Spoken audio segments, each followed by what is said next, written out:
Yato na sa wakas mga kakwento, hindi na nakapagtimpi pa ang Cuadro Alas It's My Boy at nagbabalang hindi sila dapat na pakialaman kung ano ang mga diskarte nila. Nako, mas lalo naging sobrang real talk. Pinoy undefeated middleweight prospect na si Wiljon Mindoro ipapatikim daw ng unang talo ng kalabang Australiano na si Joel Camilleri dahil 7 sunod-sunod na mga laban niya ay wala siyang talo kaya gagawin niyang pang-8 itong si Mindoro. Pati ba naman Pinoy boxing legend na si Manny Pacquiao natawa na lang. Dito po galing mga kwento ang balitang ibabagi ko sa inyo. Kaya tara, kwentuhan na!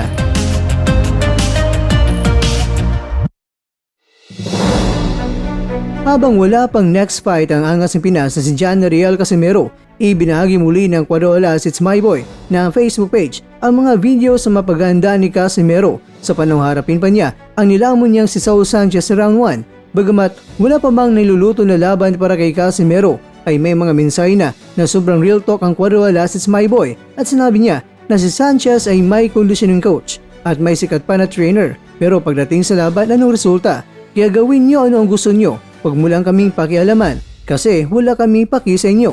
Ang mensahe nito mga kwento ay nagdulot ito ng mga samot-saring mga reaksyon mula sa mga boxing fans. May ibang nagsabing tama at sinuportahan ng mga boxing fans. Pero syempre, alam niyo naman na kung may sasangayon ay may sasalungat din naman. Kaya magbigay na lang tayo mga kwento ng komento na sumasalungat sa pahayag ng Cuadro Alas It's My Boy at sinabi dito na bot-bot boy visa. Si Sanchez ay may conditioning coach.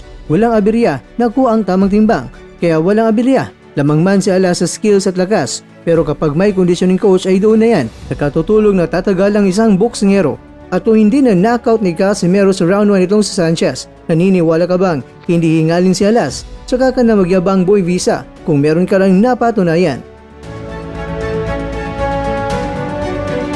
Samantala, marami kasi mga nagtatanong kung anong oras ang laban ni Mindoro at saan mapapanood ito. Well mga kakwento, sagot ko kayo dyan.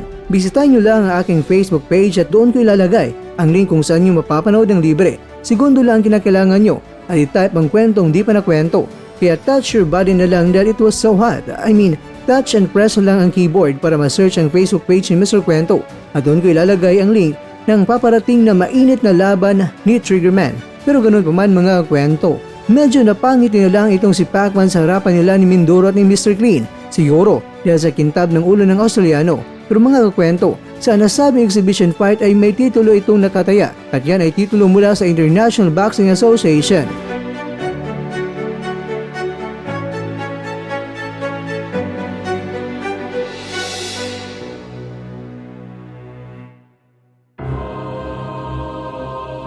Mga kakwento, lalong nag-aalab ang damdamin ni Mindoro sa panahong nakita niya ang init ng suporta ng ating pambansang kamao. Kaya kung ang titig pa lang ni Mindoro ay nananapak na ito, ay siguradong bagsak na itong Australiano. Pero dapat, hindi maging kumpiyansa sa sarili itong si Mindoro. Dahil ang kalaban ay galing din ito sa 7 laban na sunod-sunod na walang talo. Kaya gusto niyang si Mindoro ay gawin niyang pang-8.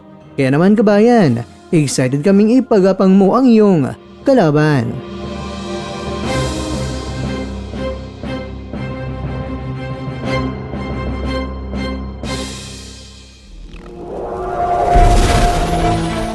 At dyan, nagtatapos ang ating kwento.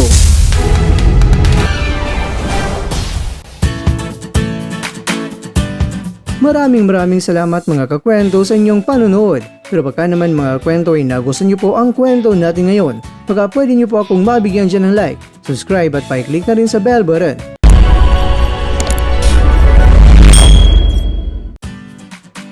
Pero bago tayo matatapos mga kwento ay syempre, shoutout po muna tayo dyan sa ating mga kakwento. Kay kakwentong Renan Castillo, kay kakwentong Elazar Samante, kay kakwentong Raul Obane, at ikaw kakwentong nanonood ngayon, shoutout tayo dyan. Bueno, hanggang dito na po muna ang ating kwentuhan at abangan nyo na po ating susunod na video. At dito na po yan sa isang channel na kung saan maaring ito'y mga kwentong di pa na kwento sa inyo.